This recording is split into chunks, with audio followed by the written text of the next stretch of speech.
Hey guys, we're back. Say hi. Hey. Okay, so I have my son with me. Um and hold on. We forgot. Turn turn 13? 14. So yeah, we got about halfway through this turn and my son showed up with his underwear a little bit wet from bed. So yeah, we had to cancel the episode. So you got to act surprised. Surprise! Okay, so we got our little site searcher. They found the Cedar Pillars, which is I think it's a really important site. So we'll look at it in a little bit. But so do you see that we don't have any bumps? Yes. Aren't you surprised? I am. Super surprised? Super. Con, are you super surprised? Okay, good job. Um, so they ended up being wimpy and not actually attacking us or taking the bump. So turmoil is good, unrest is bad, so kind of an okay event. Defense is good, but I'd rather have money. And growth and magic, we already have maximum of both, so it doesn't really matter. And then the comet struck Purple Lake, which is in Zabalba's territory. It's kind of cool. Most of the population got destroyed. Province has been annihilated, but you get a magic site, so that's kind of cool, which is gems. Or maybe it's money. I don't know. I didn't actually get to look and see what it was. So maybe we'll come across it later. I think the purple. I thought it was somewhere. Oh no, here it is, Lake Purple. So this is the province that got whacked. So I don't think we get to see that province. Um, this is the Bulba. So yeah, he's the one that said he's the one who controls all or the province. So and then if you see, did we talk about this? Was this the one that got annihilated? Was when you should know that people are going to go to war with you? So we have. No, you got to talk about it again. Okay, so it's hard to remember what we did last episode and what we did on the aborted episode. Um, so if you see people on your border, what was your question? Why are there? Yeah, why are they there? And so we're worried about Zabalba because Zabalba kept their troops here. And I went to him and said, like, why are they there? And he's like, we're gonna, we were afraid you weren't gonna attack there, so we were gonna wait here a turn. And if you either failed or if you ran off, we didn't want Marverni to get this territory. And the reason that they didn't want Marverni to get this territory, and I didn't tell you this by the way, this is the Bulba's cap. Mm. This is Roos, and Roos is Marverni's ally. So they really don't want Marverni. This army's down here to deal with Marverni if Marverni shows up. He didn't tell me this. I had to figure it out on my own. In fact, I might have just been figuring it out right now. Which is this army's designed to fight Marverni, Not you. not me. So he might go after this one, but I can't go because it's the river. I can't fly. He can fly over and take that, and he might raid it next turn. If he's smart, he'll raid it. Or he might be running away. In addition, if you see, McCone is really close, and McCone's capital, I found it. It was this one right here. So it's possible he expanded this far, but more than likely they're all at war. So everybody's attacking Marverni on Zabalba on turn 14, and we're about to hit Marverni. So you can't save. I mean, I don't know if we're saving them as much as just taking advantage of the situation. We were gonna attack them. We had no clue that they were like this was definitely we're ready to attack. And so he came up to me and he said, I think we talked about this before. Like, why didn't he actually ask me if I was gonna attack? And I told you, like, I dodged the question. I dodged PMs. If I'm about to attack, I'm not gonna tell him, hey, I'm gonna attack, because then he's gonna prep for it. Now he could assume it, and just like I'm kind of assuming he's gonna attack. Yeah, because you like. Well, we have a nap with him, but he should assume if he had troops on my border, I'd assume he's gonna attack me. But Ulm and Arco, for example, they have naps, and if they attack me, it'd be surprising. If Fomoria attacked me, it'd be surprising. We have a nap with Fomoria. It's one of the few times I've done this. I literally told them I want a nap until turn 24. And then we like later clarified that at turn 24 you can attack after turn 24, but it's like a nap 3. Mm. So like you have to give warning before turn 24 that I'm going to attack on turn 24. Why? Because I want absolutely nothing to come from the lake until then. Because I'm scared to death of them. They've played with Vish and I every single time when we've won. It's the same thing why I'm worried about these guys. We've got a reputation, Vish and I, that we win. And these guys have seen me win with other people before. This guy was one of the guys that won with me. Like a lot of these people at this point, it's like you get a reputation, and that's kind of what happens. Like when we were playing with Lucid, like pre-game, everybody's like, "We need to kill Lucid. Let's get together and kill Lucid." And I've got a Lucid killing strategy, and then you know they end up getting backstabbed because everybody's looking at Lucid. It gets out that they're looking at Lucid, and then they get backstabbed, or Lucid just kills them because they're not good, like really good players. Oh, so everybody is That's what I'm worried about. But the thing is, a reputation works 2 ways. If I had somebody like Sequani who's got a channel, Lucid that's got a channel, and a couple of guys that that don't have channels, I kind of know that if we're neighbors, like this guy, I don't want. It's not he. I'm not a like. I'm not. He doesn't. The reason I don't want to fight with him is because he's a ridiculously good player. When I have questions, this is the guy I go and ask. I'm not gonna go fight him. I don't want any of that. So we're gonna keep away from him. Actually, I don't think it's this guy. I think it's Hinam is the other guy. But this is another guy that I talk to a lot. That I have lots of questions from him. He's actually co-hosted a bunch of games before, so he's a really cool guy. They've played together a couple times. So they're both really good players. In fact, like all these players are. Well, a lot of these players are really good. Like Roos is we're gonna see Roos in what happens when a new player joins an experienced player's game, because Roos is very obviously not as experienced as the rest of us, and as a result, he's he kind of just doesn't get an expand off. So you said my money either lose in their money, huh? Marverni, I played another game with him where we ended up the game got canceled, and so Marverni ended up like I've played games with him in the past, and so like he seems like he's a competent player. And you'll see as we play like this is probably the hardest war that we'll ever have. Like that we've ever or first war, sorry. In all my games, this is gonna be the hardest first war that we've ever had. Normally we win these things really quickly, and then we move on to our next target. This was our first, and he's gonna be fighting us 2v1 because Roos is up here being busy with the Zabalba front. Huh. So, he's actually, but he got like he was just looking for a partner and he didn't find one, and so he got randomly like this guy came in and was like, "Can I need a partner? Can I get one?" And he got. So that's what happened. So yeah, he's like in like we looked at, he's got 14 provinces. It's not a fail expand, but it's not like a fail expand. Like Bruce had 9 territories. That's a failed expand. It's absolutely failing your expand. That's in an experience game, somebody's gonna see that and they're gonna be like, free food. I can't believe Van didn't come on and crush them immediately because I would have. If I was Van, like Van is 2 away from their cap. They can take all of these provinces. They could probably take 9 provinces in one turn Oh, because they're elves. They sneaky in there, and then turn 1, they just take every single province there is. then lose is kicked out of the game. Yeah, Roos would be out. Well, if you die, you're. So I'd say that's why. Well, I mean, I guess you don't see. Normally, I don't think I've only been kicked out of one game early. Ironically, it was with EA Pan, and it was one where like, did I tell you the story of this?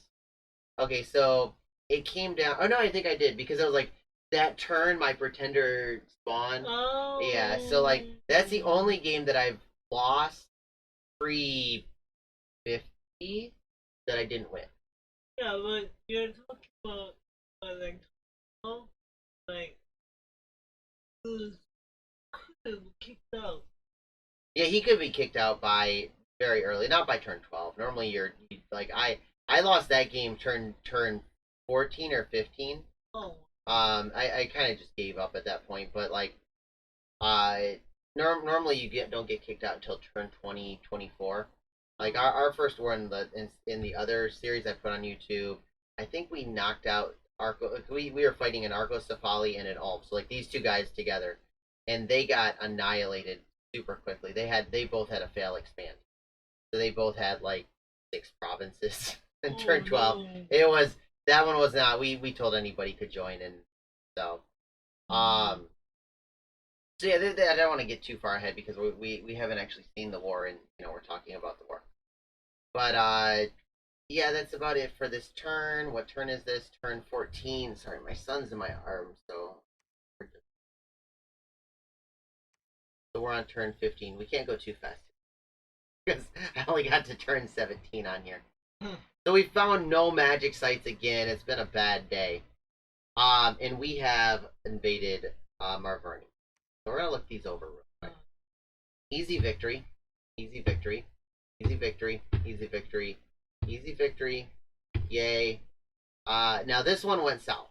So I got all these like little invisible guys, and we did a turn one attack. We tried to elf him, but when we came up, like this is enough to take out like 10 PD, like an average amount of PD. If there's a little bit of PD, Cry can take it out. This is excessive PD. I guess that's not too much. It's like 10 PD. So we maybe could have killed this. I don't know. No, these are his troops. Yeah, that's not. And instead, we found an army. So long story short, instead of finding province defense, oh yeah, see, we could have killed this. This versus this, we win. It would have been a great idea, But not that one. but not this. And then retreat details. We at least we retreated with our little black harpies. That was good. Um, so we lost that one, and then we lost some Dominion, which really sucks. And then we're starting to destroy the Fort of Florian. It's lightly damaged, so that means that we didn't put enough siege strength on it. We're going to need to put more siege strength on it in order to get through it, in order to break it down. Four. So we have jumped onto their fort on Florian, and we have taken this, this, and this. And what we were hoping to do was take over this, and then instead of staying on Florian, I would have moved everybody onto his capital, and that'd have been the end of it. So that's what we really wanted to do, was just take his capital, and then he can't get any more sacreds, and we win the game at the end. Instead, we have a problem. Now, my siege chaff is coming up, and it'll be here in one turn, and that should break Florian in one turn. I've got my army right here, all ready to go. Now, this is the problem. Okay. If you look up here, it says it has 20 units. Who cares? 4 warriors, blah, blah, blah. Who cares? A great mother was seen towering over the army. And this is a problem. We're going to go over why it is later. Mama bore the great mother. Where is it? Mama bore, which is their pretender, is a great mother. We have found their pretender. It is in their dominion, and if you see, he has candles, meaning that he's going to have bonus hit points. A great mother is a trampling pain in the neck. Okay, so we're going to talk about Marverni real quick because we are at war with them, and we haven't gone over what their troops are. So, Marverni is very powerful. I've seen a couple players do ridiculously well with them. I haven't seen them win yet, but I think it's possible to win. They've got these ability to communion up, and they're very... Oh, no, not those guys. Yeah, so 45 gold for a mage that does 7 research. Incredibly cheap. Yeah. And not only that, but they can get into a communion. And so they can boost the other mages to really high level magic. And then cast some of the really good magic. And I'll show you some. Go like alteration's good. You see how like there's like 5 hammers there? Yeah. Well, my guy only has 2 hammers. So in order to get higher hammers, like I need to either use items or communion.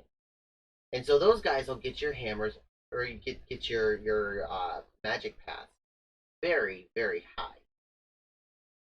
Statistics, Pretenders, Marverni.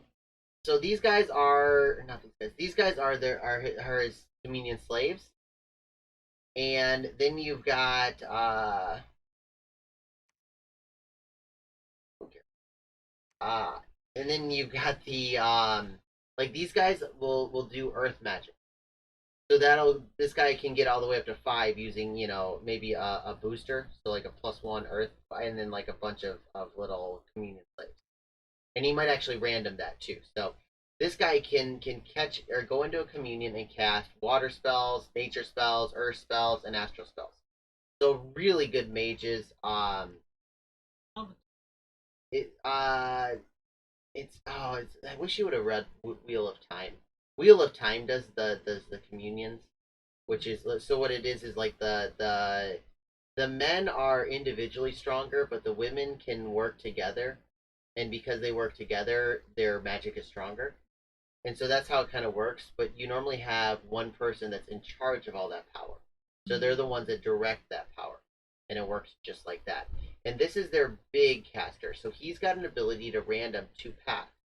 And so he has the ability to cast big nature and big astral and big earth spells, which is going to be important later in the game, but not now. What's cool about these guys, their troops have these awakened tattoos. And these tattoos give invulnerability.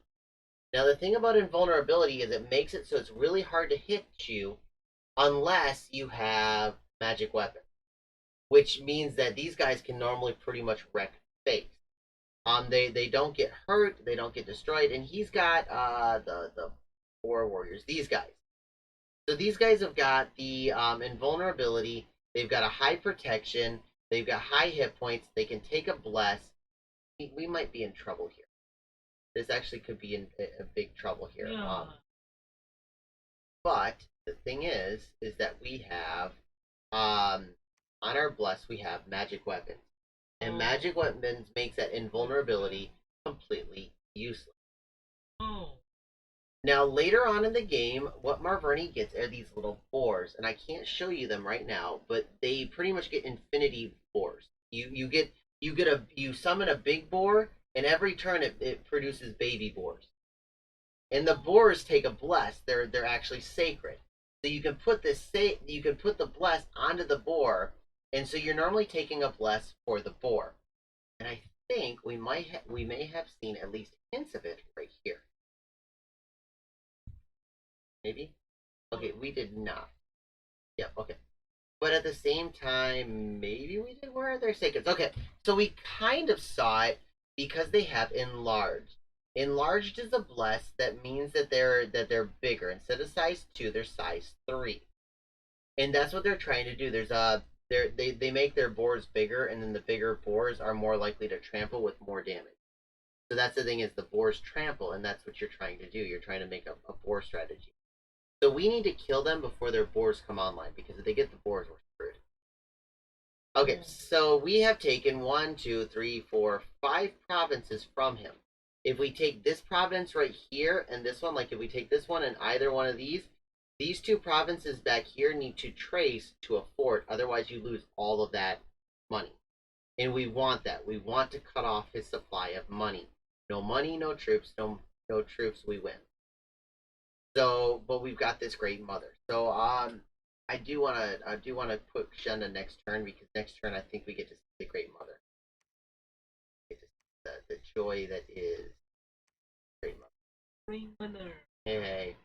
So if you see, all of a sudden we saw that great mother, and we're like, forget this, we're done. Like we might be a little bit, but we're kind of scared. I pushed into Chilad to make sure that I could intercept her, and so maybe she would go into the fort. So she would move into the fort, and then we'd be on top of the fort, and so she would be in there, and then we could take the cat. I'll show you on this. Doesn't make sense for now. So we did 2 fortresses. Yay! And let's see what happened in Chilad. So we attacked Chilad with all of these guys. White centaurs. And he has these troops here. So. Are they really good? No, this is just. So this could be very, very close. We might lose one guy. So we eat all of those guys. Um, without any losses. In the meantime, he has attacked. He's attacked back on Yomi, and Yomi's like, I'll put some PD down, but I'm not actually gonna stay around. So he dodged the army because he's scared of that pretender. Now, what's interesting is this is 6 PD, and he killed one of these boar warriors. And these guys are like, you only get so many per turn. 6 PD is cheap. So this is not a very good. This is not working out very well for Merverni. Merverni's actually losing pretty badly. But what we can do, we can see what their bless is. Wait, what? Wait, what? Yeah, they'd be blessed. Blessed, no sacred. Did they not? They didn't bless. Kiru, so he blessed, but he did not. That's interesting. Do you see the swarm? Yeah. The swarm is what I want to get to. So he's already got swarm. That's really bad for me. I don't want to. I don't want to. Like this stuff could really mess with me a little bit to some extent. Yeah, and he's farther ahead. He's farther ahead in research than me, and that's what's scary because he's already got swarm and I don't. Now, what's fun is that even though it was only a little bit of PD, these swarm cost a nature gem to cast. And he's got like 6 of them here. See that? So he's actually wasting gems in attacking.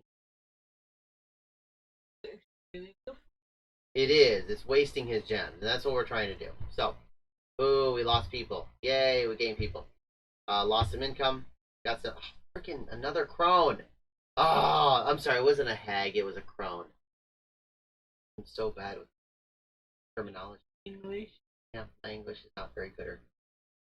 So we're now sitting on Florian, and oh, I'm sorry. We didn't attack high. We didn't go here. This is where I should have gone. If I had gone here, that'd have been intelligent. Okay, so what we're doing is we're going here to threaten his capital.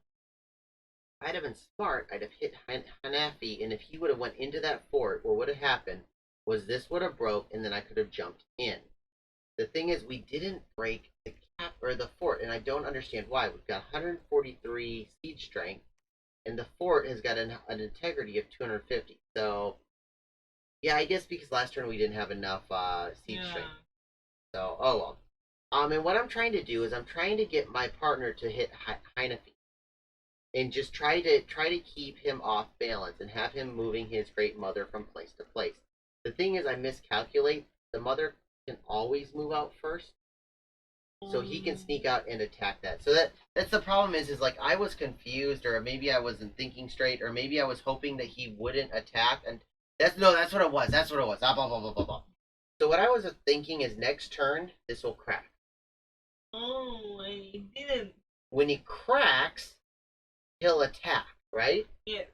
So if we go and attack, and he stays inside, No attack. he cannot attack next turn, and then I can take the fort without having to deal with the Great Mother. Yeah. So I want to move on to the next turn because it's an important turn. Either way, something's going to happen. Let's go into turn 17. Yeah, okay, so we found 2 magic. I need to actually look at these if you can remind me. Some of the magic sites we found are pretty important. Oh, crud. Hold on. We're going to watch these one after another. So this is a crappy province to the north of his capital, and he doesn't have very much PD, so who cares?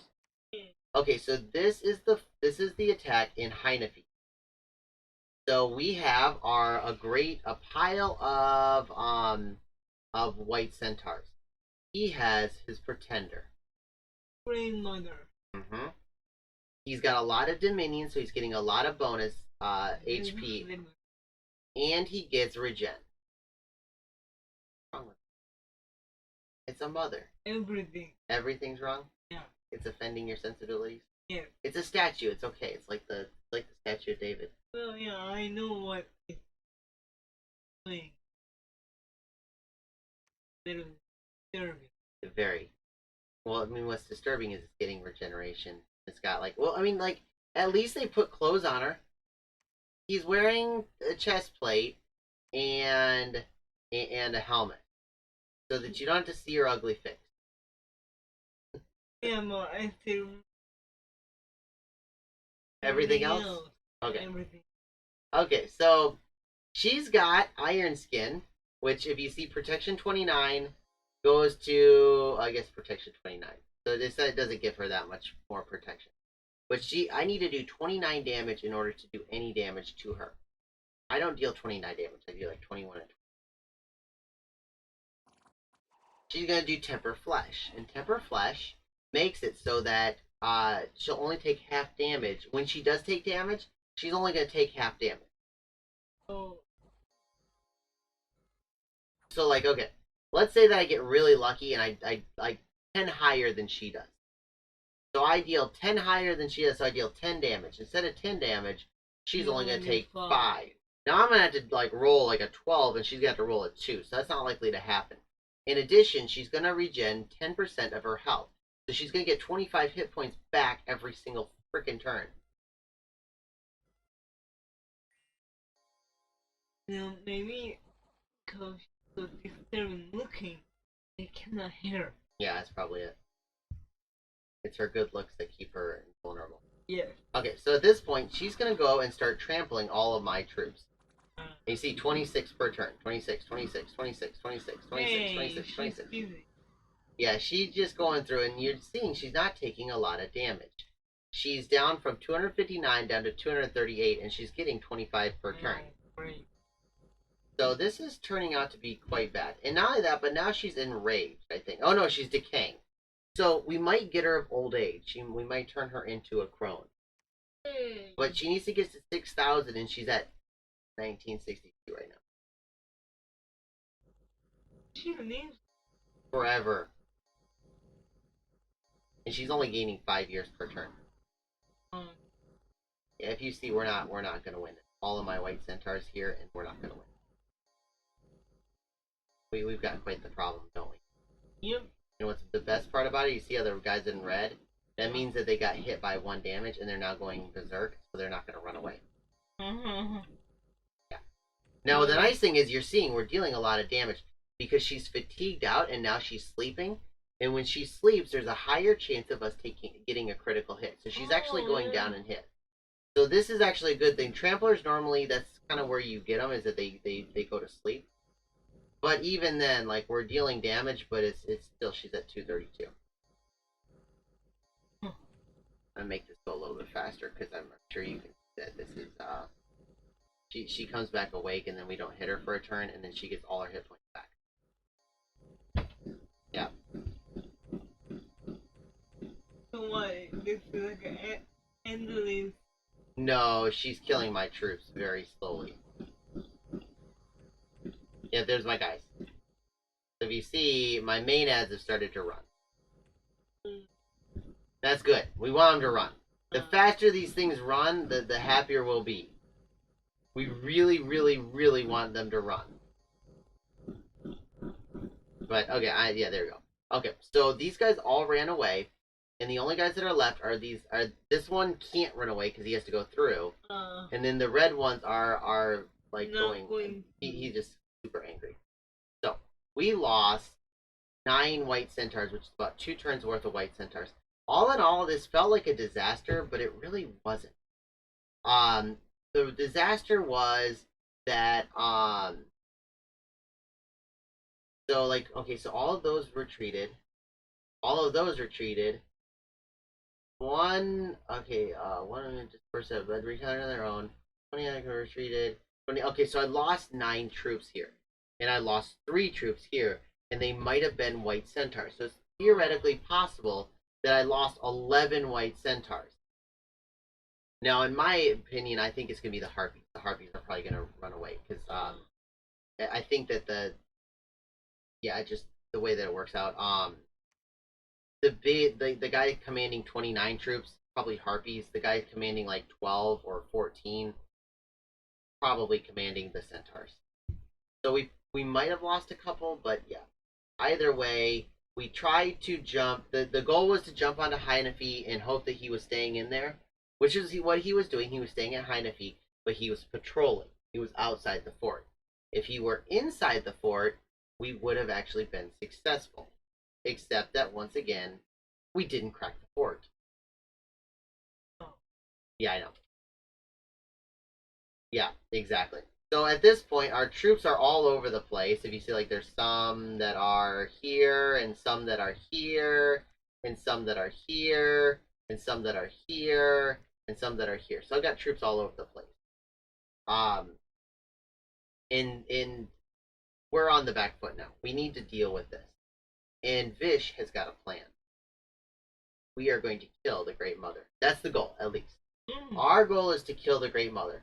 This looked like if it wasn't for the Great Mother, if they had taken any other bless or taken another, like, this war would be over at this point. Instead, we've got a fight on our hands. Until we kill this Great Mother, there's nothing that we can do.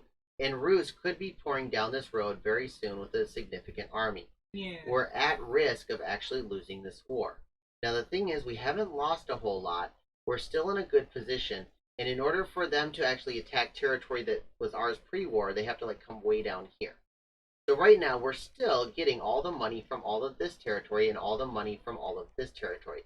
So we're coming out way ahead. Now one thing I did tell you about last time, remember how I told you like we need to cut off this road? Yeah. Well, we've now cut it. So last turn we took this one. This turn, instead of jumping on Marverni, which is what he thought we were going to do, I came up here and cut off all of this income. So at this point, he's getting 0 income from up north, which is the goal. So at this point, we're cutting off their money. He's probably not going to be able, if he takes this territory back, he's not going to have money to put province defense in it. Yeah. So we can just come down and take it for free. So overall, we're winning. Now up north, if you see up north, yeah, Zabalba's actually still fighting Rus. This territory used to be Macone's, and so they're actually fighting back and they're counter raiding each other. So Femoria has hinted at this point that they're going to go in against Zabalba as well. So yay! Zabalba's gonna get eaten. So like, whose eyes? Yoruba is their food. Like you mean like they're vulturing? In their big. What's that again? They're not weak. Remember how I told you like they're late game? They're late game. They're very, very strong late game.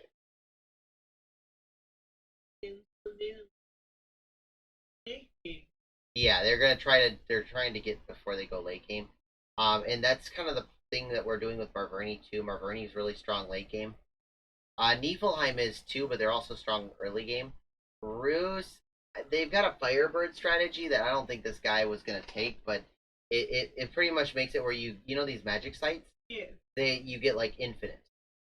It's like this every turn it's making those sites. Oh. Really quick, one of the provinces that we got was the Seer's Pillars, and it's got this enchantment bonus 30.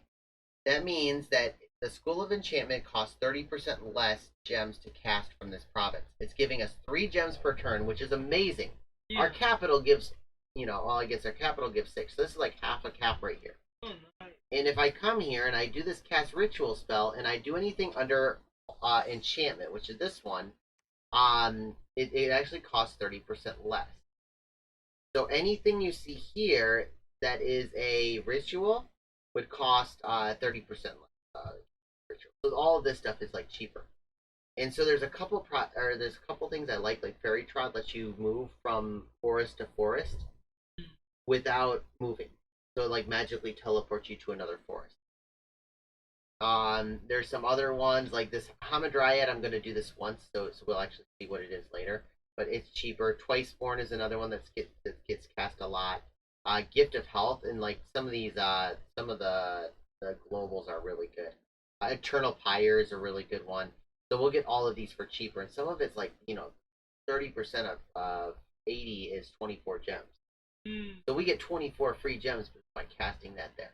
Oh, that's good. So pretty cool, pretty important site, pretty cool site. Also, we've seen down here, Alm has a former. And it's like a snake that can go underwater. And then he's going to actually sit here for a couple turns. He might have taken it last turn. I wasn't paying too much attention. but he might have taken it last turn and might be sitting here trying to get his Dominion up because we're pushing his Dominion pretty hard at this point. I've got like Temple and Temple and Temple, so my Dominion's starting to push really hard. But with him here, it's gonna screw with our Dominion. So, yep. And if you see, Femoria finally, after all these turns, has taken the coast. So he's taken these two, and he has a thrice horned boar. And these things are kind of like the Great Mother. They kind of they trample. Only I think this one's cheaper than the Great Mother. Um, so yeah, I don't really like this chassis. It's too expensive for Femoria. Femoria wants a good, uh, wants a really good bless, and they don't really need an expander. So I don't know if it might have been like a turn 12, but I don't know why you go thrice horn boar on turn 12 because it's so expensive. And it's designed to expand. So yeah, I don't know why he. Yeah, but they look like Well, by turn 12, the expansion was finished. yeah. So yeah, um, we still haven't taken these provinces. So yeah, I guess next episode where you're gonna start seeing our reaction to our epic loss. My big army has been destroyed. Yomi is definitely not gonna be able to kill that Great Mother. It would just eventually eat this entire army. So we're gonna have to come up with a plan to kill said Great Mother. So I'll see you guys in the next one. Have a good one. Bye.